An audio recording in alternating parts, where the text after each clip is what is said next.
Hey everybody. So I wanted to talk to you today about a shamanic journey that I had.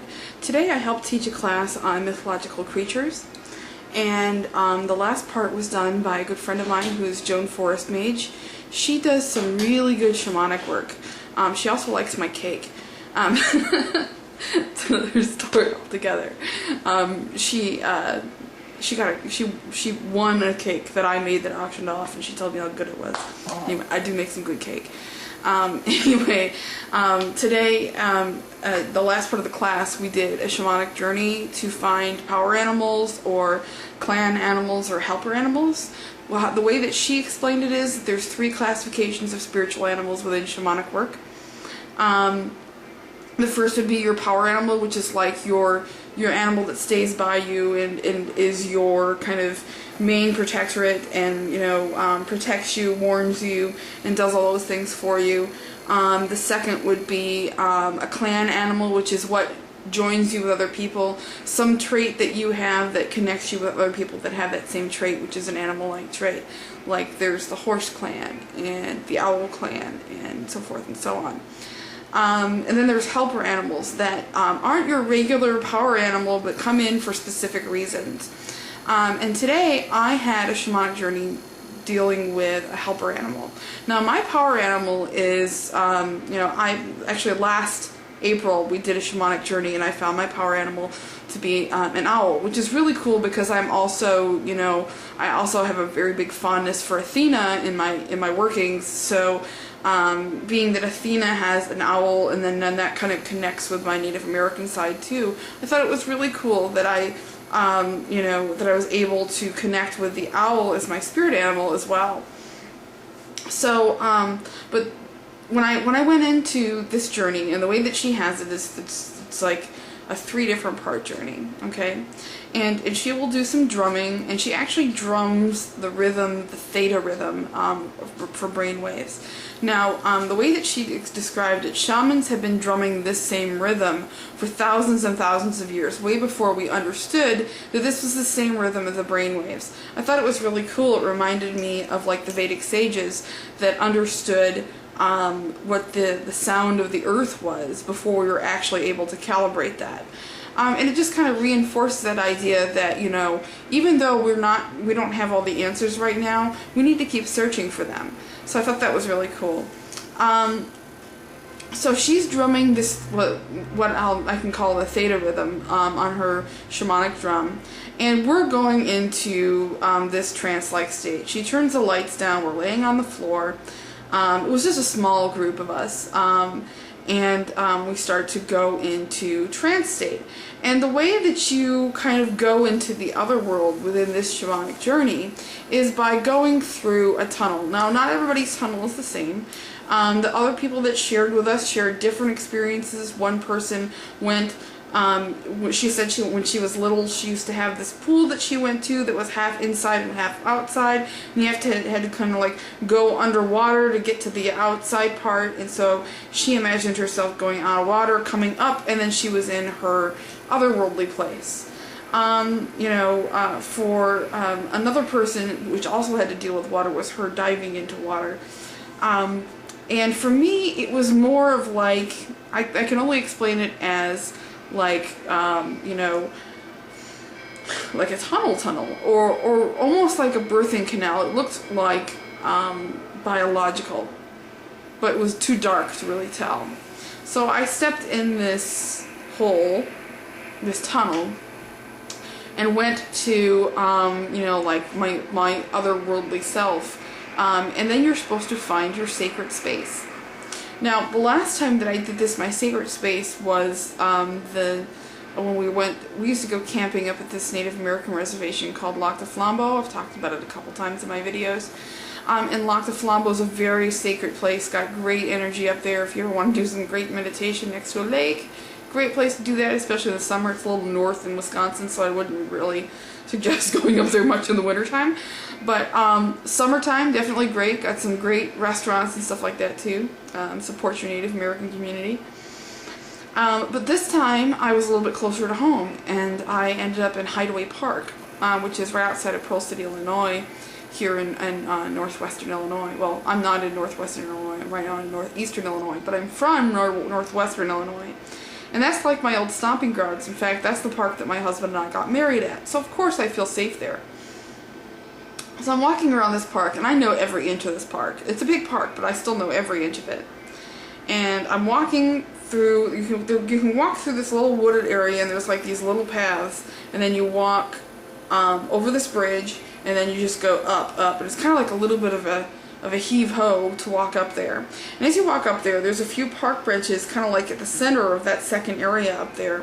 And by that area, I saw what at first looked to me like Smokey the Bear, which, you know, in a forest, that's, you know, what you expect to see. But it wasn't actually Smokey the Bear, it was a bear. And I'd never had a bear in a shamanic journey before, but it was very interesting. And he showed me 3 different pictures. I've also usually gotten a little bit more verbal responses from shamanic animals, and this one was not verbal at all. He showed me pictures, and that was it. The first one was of me drowning, which at first scared me. He like pushed me down and then like tried to bite my shoulder, and I was like, okay, what's going on there? And you know, I'll explain that all at the end. But I felt kind of helpless, like I was flailing in the water and there was nothing I could do because there was this bear outside that was just going to try to push me down and hurt me. The second picture that I saw was of this gorgeous house, and it was big. It was a ranch style house, and it had those really pretty gas lights that you can turn on, and then you realize that there's gas lights all over the forest, so there's like a forest in the backyard and everything like that, and there's lights going all the way through the forest, and you can walk down this path, and it's very magical and mystical. Anyway, it was like my dream house. I would live there in a heartbeat.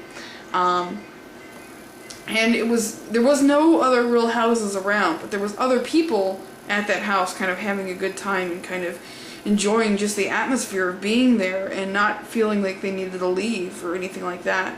And the third part was me. It was actually a memory from my childhood. When I lived in Freeport, I used to work for my father sometimes at True Value when he owned the True Value store there. And across the street, there was an ice cream shop called Union Dairy. And Union Dairy is now like Albertson's ice cream. The towing company bought it out. But back when I was young, it was called Union Dairy, and they used to sell a lot of ice cream and stuff during the summertime. And because it was so close to where I worked, it was the obvious place I would go for lunch. Now, this is like a long time ago. This was over 20 years ago. And back then, people didn't feel so paranoid about letting their kids out without supervision and stuff like that. So I went across the street. I was about 8 years old. Went across the street. Gosh, I guess that's been 24 years ago. Holy crap. I was 8, maybe 9. I wasn't much older than that. I went across the street to Union Dairy for lunch because they had some burgers and stuff like that too. So I go across the counter in the street. My dad gave me some money to get lunch, and you know, I'm not very tall to begin with. I'm only 5'2". So back then, of course, I was much shorter, and I barely reached the counter, but I was visible, and there was customers coming in and stuff like that, and I was waiting, and the employees that were there kept waiting on other people instead of me, and they just kept passing me by. I think they thought I didn't have money or something, but they refused to wait on me and stuff like that. And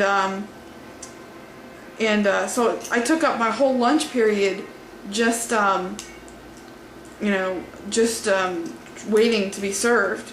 And so that pretty much pissed me off. I got back, and of course, I'm 9 years old. My dad gave me extra time for lunch, but you know, it still pissed me off, you know. And he's like, you know, you need to come back sooner. Do I need to go over there and hold your hand? I was like, no, sir. So I felt very, very kind of, you know, obviously nowadays, if somebody would have passed me up, I would have said, hey, don't do that, you know. I'm here, I was here first. And I'm a little more assertive now. People might have seen my assertive side. sometimes it rears its ugly head. But back then I wasn't very assertive at all. I let people push me around and stuff like that. And so altogether, what these pictures reminded me of was that, you know, I'm feeling kind of stuck right now in the city of Chicago. It's not that I hate living here. It's you know, there's a lot of fun things to do here, especially in the summertime. But it's not where I want to raise a family or settle down. So I feel like I'm in limbo, and I don't want to be in limbo. I want to be at the next step. I want to be where I'm going to be, you know? And I think where, obviously, I'd ideally like to be is that house in the woods, you know, where everybody wants to be. And that in order to get there, I need to be assertive and go after what I want. Because if I don't go after what I want, other people are just going to go, you know, pass me on by. So that's what I think that a shamanic journey meant. I just wanted to share that with you because I thought it was really relative. You know, I thought it was a really good journey. Obviously, the neat thing about a shamanic journey is that they can be very abrupt. So this process didn't take a very long time, and it was like after that last picture, you know, especially with like dealing with an animal like a bear, I guess. After that last picture, my eyes just shot open. I was like, okay, you're out of trance now. You're done. And I just set up, you know, and I was like, okay, I'm done. You know, that's what I needed to know. So I thought that was really cool as well.